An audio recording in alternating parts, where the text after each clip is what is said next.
Rome once cheered his name. Crowds celebrated. The Senate applauded. People believed a golden age had begun. A young emperor, the blood of Caesar, hope for a calmer Rome. But something went terribly wrong. Very wrong. How does a beloved ruler become one of history's most feared tyrants? How does power turn into madness? And where is the line between insanity and absolute authority? This is the story of a man who didn't just rule Rome, he terrified it. A man who demanded worship, who laughed during executions, who treated fear as a political tool. Some called him insane, others called him evil. But Rome called him emperor. He was born into greatness, raised among soldiers, surrounded by loyalty. And yet, within just a few years, the same people who praised him began whispering his name in fear. Because Caligula didn't want respect. He wanted obedience. He didn't want loyalty. He wanted worship. This is not just a story about madness. It is a warning about what happens when no one can say no. Before the statues were torn down, before the knives were drawn, before Rome breathed a sigh of relief, there was a boy called Little Boots, and that boy would become a nightmare. This is the rise of Caligula. Fact 1. The people loved him at first. When Caligula first became emperor, Rome celebrated. Crowds filled the streets. The Senate applauded. And for a brief moment, the Roman people believed their nightmare was over. Caligula was young, charismatic, and carried a powerful name. He was the son of the beloved general Germanicus, a man adored by both the army and the people. To Rome, Caligula didn't feel like a random ruler. He felt like destiny. At the beginning of his reign, Caligula ruled with generosity. He released political prisoners. He recalled exiles. He canceled unfair taxes. He organized massive public games and festivals to entertain the people.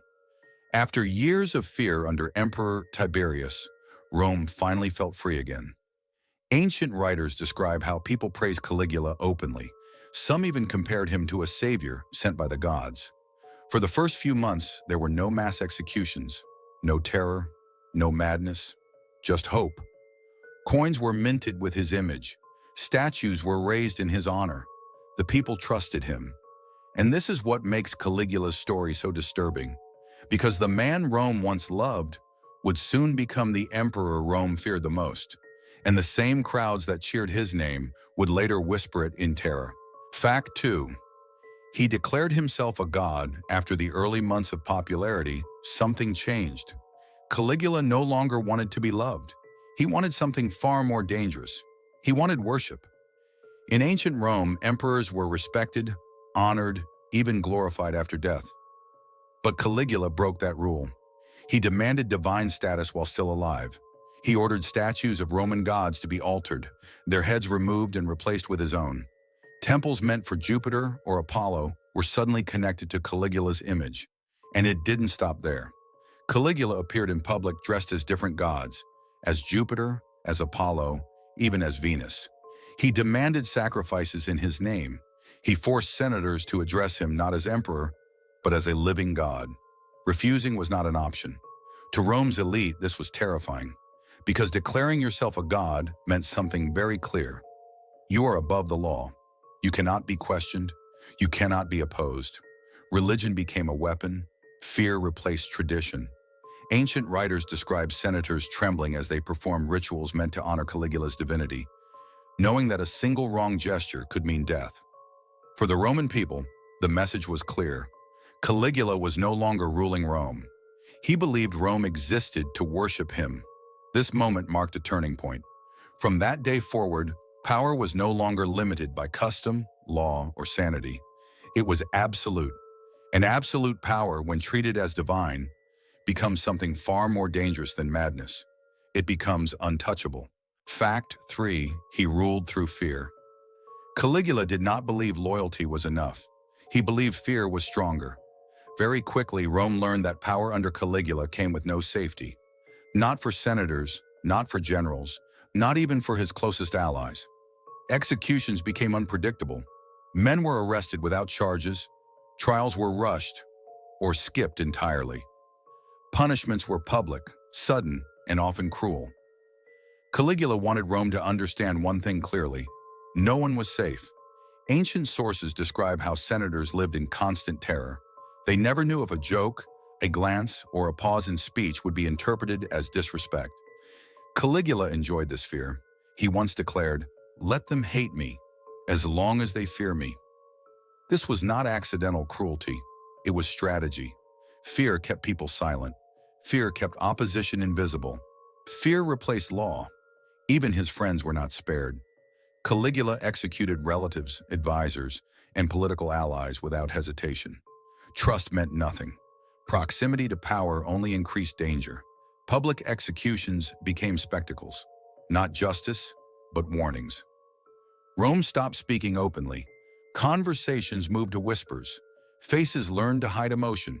Under Caligula, survival depended not on innocence, but on staying unnoticed. This reign of terror did not last long, but it left a permanent mark, because Caligula proved something terrifying. An emperor does not need love to rule. Fear is enough. And once fear becomes the foundation of power, everyone, even the ruler himself, becomes a prisoner of it. Fact 4. He spent the empire's wealth on personal pleasure. Power did not just change Caligula's behavior, it drained Rome's treasury. At the beginning of his reign, the imperial khazina was full, carefully managed under previous emperors. But under Caligula, money stopped being a tool of governance. It became a toy. Caligula spent vast amounts of public wealth on his own pleasures. Lavish banquets lasted for days. Gold was used not for defense or infrastructure, but for decoration and excess. Ancient sources describe ships covered in gold, floating palaces built purely for entertainment. He organized extravagant feasts where food was wasted simply to show that he could afford to waste it. He rewarded favorites with fortunes. He paid performers and companions more than generals. He treated the empire's wealth as if it belonged only to him. Within a short time, the khazina was empty. To refill it, Caligula turned to desperation. He imposed sudden taxes. He confiscated property from wealthy citizens. He accused people of crimes simply to seize their estates. Even the courts became tools of profit. Justice was no longer about law. It was about money. For the Roman people, this was devastating. Public trust collapsed. Economic pressure increased, and fear returned, this time not only of execution, but of ruin. Caligula proved something dangerous. When a ruler sees the state as personal property, the empire itself becomes disposable. Rome could survive wars, it could survive enemies, but it struggled to survive an emperor who spent its future on his own amusement. Fact 5. He ruled for only 4 years. Despite the fear, the excess, and the absolute power he claimed, Caligula's reign was shockingly short. He ruled the Roman Empire for only 4 years, from 37 to 41 AD.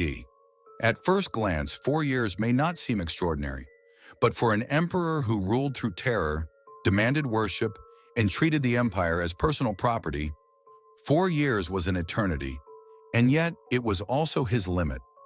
As time passed, Caligula's behavior became increasingly unpredictable. His cruelty alienated the Senate, his arrogance angered the elite, his instability terrified even his own guards. Most dangerous of all, he no longer trusted anyone. Executions increased, suspicions multiplied. Loyalty meant nothing. The people feared him, the Senate hated him, and the Praetorian Guard, the very men meant to protect him, began to see him as a threat to their own survival. Caligula ruled as if he were untouchable, but Rome had seen this before. History shows that tyrants rarely fall from outside invasion. They fall from within. In January of 41 AD, after only 4 years on the throne, Caligula was assassinated by members of his own guard. His reign ended not with a war, not with a trial, but with a knife in a palace corridor. 4 years. That was all it took for absolute power to destroy itself. And in that short time, Caligula proved a brutal lesson. When fear becomes the foundation of rule, the clock is already ticking. Fact 6. The horse named Incitatus. One story about Caligula is so famous that it still shocks people today. It is the story of his horse. The horse's name was Incitatus. To Caligula, Incitatus was not just an animal. He treated the horse better than many Roman citizens. Ancient sources claim that Incitatus lived in luxury. The horse had a marble stable, ivory feeding troughs, purple blankets, a color reserved for royalty. Even servants assigned only to care for him. But Caligula didn't stop there. He reportedly announced his intention to make Incitatus a senator, and possibly even a consul, one of the highest political offices in Rome. Was this madness? Maybe. But many historians believe there was something far more deliberate behind it. By elevating his horse above the Senate, Caligula was sending a message. Your titles mean nothing. I decide who has power. It was humiliation, not humor. A demonstration that Rome's most respected institution could be mocked at will. If a horse could become a senator, then law, tradition, and honor were meaningless. For the Senate, this was unbearable. It proved that Caligula did not see them as partners in power, but as toys. Whether Caligula truly planned to grant the title or simply used the threat as psychological torture, the impact was the same. Authority was reduced to a joke, and Rome understood something terrifying. If power could be given to a horse, it could be taken from anyone. The story of Incitatus is not just absurd, it is a symbol of what happens when absolute power loses all restraint and turns governance into humiliation. Fact 7. Fake wars and absurd commands. Caligula didn't just rule through fear and humiliation. He turned war itself into a performance. One of the strangest episodes of his reign took place on the northern coast of the empire. Caligula gathered his soldiers, fully armed, and marched them to the shoreline. The men expected battle.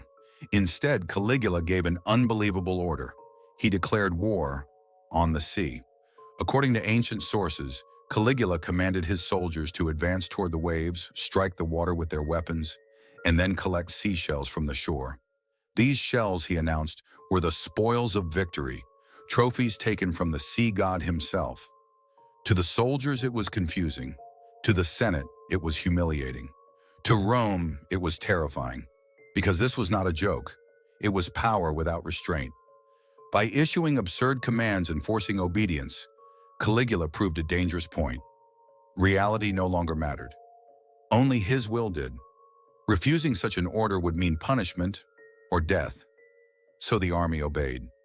Historians still debate Caligula's intentions. Was this madness, a mockery of military tradition, or a deliberate attempt to show that even war, Rome's most sacred institution, existed only at his command? Whatever the reason, the message was clear. Caligula could redefine victory.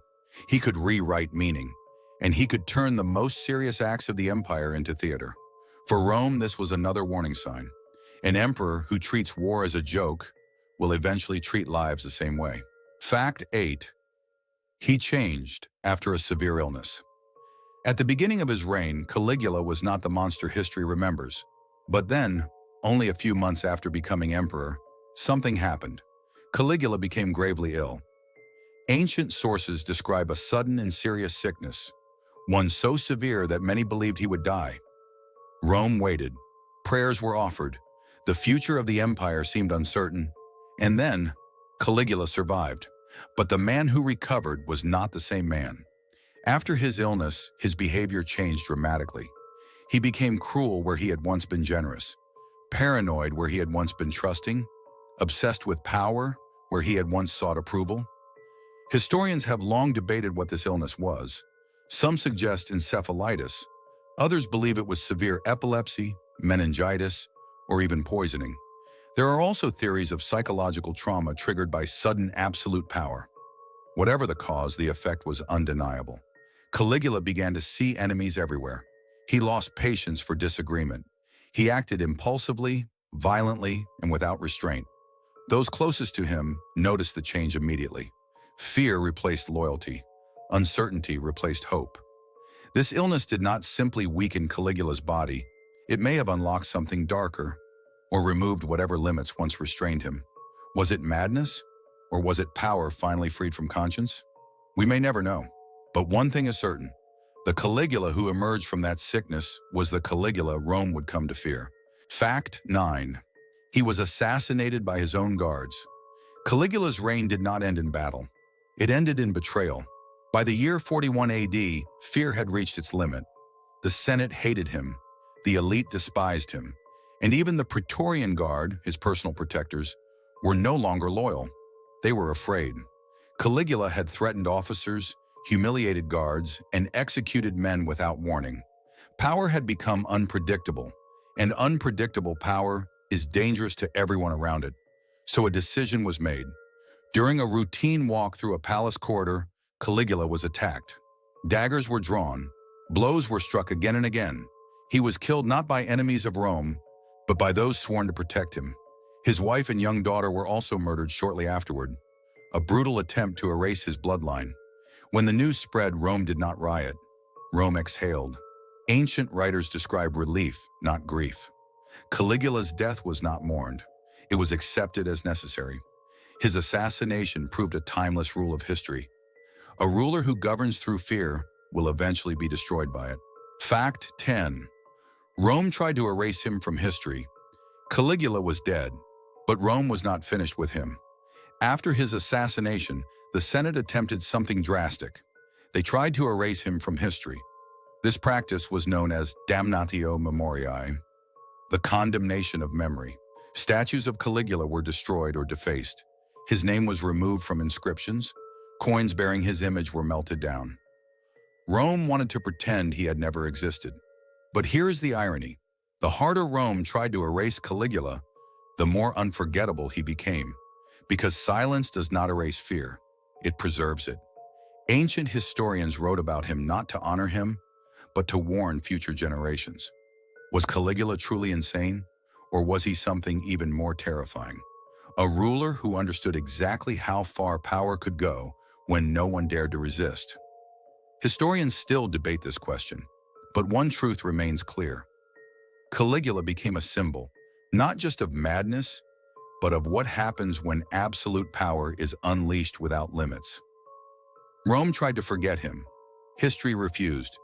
And today, nearly 2,000 years later, his name still stands as a warning. Power does not corrupt slowly. Sometimes, it explodes. Caligula ruled Rome for only 4 years, but in that short time, he showed the world how quickly power can turn into terror. He was loved, then feared, praised, then hunted, worshipped as a god, then erased like a mistake. Rome tried to delete his name from history, but history didn't let them, because Caligula was not just a mad emperor. He was a warning that when no one can say no, when fear replaces law, and when power becomes personal, the fall is only a matter of time. Caligula is gone, but the lesson he left behind is still very much alive.